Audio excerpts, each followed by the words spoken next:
ಕರ್ನಾಟಕ ಹಾಗೂ ಆಂಧ್ರ ಪ್ರದೇಶದ ನಾನಾ ಭಾಗಗಳಲ್ಲಿ ಭಕ್ತರನ್ನು ಹೊಂದಿರುವ ದಕ್ಷಿಣ ಕಾಶಿ ಎಂದೇ ಪ್ರಸಿದ್ಧ ಹೊಂದಿರುವ ಚಿತ್ರದುರ್ಗ ಜಿಲ್ಲೆ ಹಿರಿಯೂರು ನಗರದಲ್ಲಿ ನೆಲೆಸಿರುವ ಶ್ರೀ ತೇರುಮಲ್ಲೇಶ್ವರ ಸ್ವಾಮಿಯ ಜಾತ್ರಾ ಮಹೋತ್ಸವದ ಪೂರ್ವಭಾವಿ ಸಭೆಯನ್ನು ತಹಶೀಲ್ದಾರ್ ಜಿ ಸಿದ್ದೇಶ್ರವರ ಅಧ್ಯಕ್ಷತೆಯಲ್ಲಿ ಬುಧವಾರ ಮಧ್ಯಾಹ್ನ ದೇವಸ್ಥಾನದಲ್ಲಿ ನೆರವೇರಿಸಲಾಯಿತು.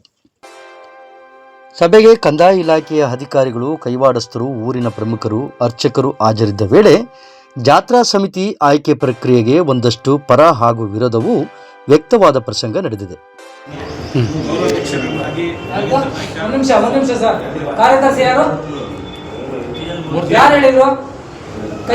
ಮಾತ್ರ ಹಾಕಬಹುದು, ಬೇರೆ ಹಾಕೊಡಂಗಿಲ್ಲ. ಕೈವಾಡಸ್ಥರು ಮಾತ್ರ ಹಾಕಬೇಕು.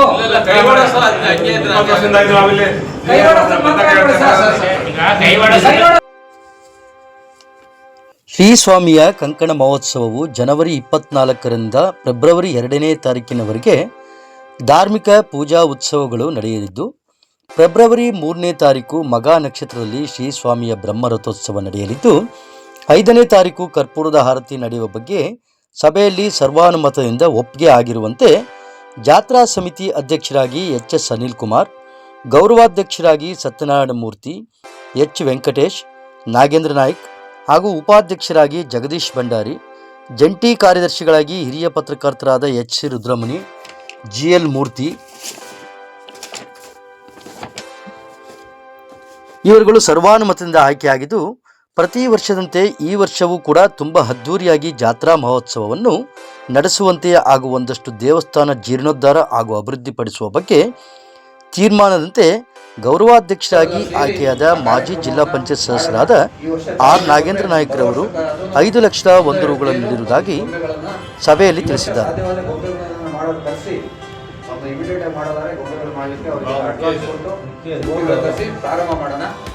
ಆ ಅಮೌಂಟನ್ನು ಒಂದು ಸಮಿತಿ ಮಾಡಿ ಒಂದು ಅಕೌಂಟ್ ಓಪನ್ ಮಾಡಿಬಿಟ್ಟು ಬರೀ ಆ ತೇರು ಮಾಡಿಸ್ಲಿಕ್ಕೆ 2 ತೇರು ವಾಹನ ಮತ್ತು ಗೊಂಬೆಗಳು ಮಾಡಿಸ್ತಕ್ಕಂಥ ಸಮಿತಿ, ಅದು ನಮ್ಮ ನಗರದಲ್ಲಿ ಇರ್ತಕ್ಕಂಥ ಸೀನಿಯರ್ಸ್ ಎಲ್ಲ ಕಮಿಟಿ ಒಬ್ಬೊಬ್ರು ಒಂದು 10 ಸಮಿತಿ ಮಾಡಿ ಅದನ್ನು ಒಂದು ಅಕೌಂಟ್ ಮಾಡಿ ಬಿಟ್ಟರೆ ತಾವು ಅದನ್ನು ಸರ್ಕಾರದಲ್ಲಿ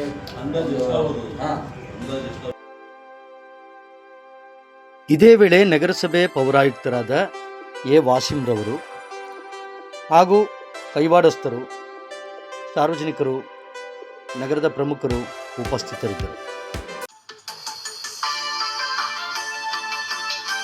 ಹಾಗೆಯೇ ವಿಡಿಯೋ ಲೈಕ್ ಮಾಡಿ, ಶೇರ್ ಮಾಡಿ, ಸಬ್ಸ್ಕ್ರೈಬ್ ಆಗೋದನ್ನು ಮರಿಬೇಡಿ.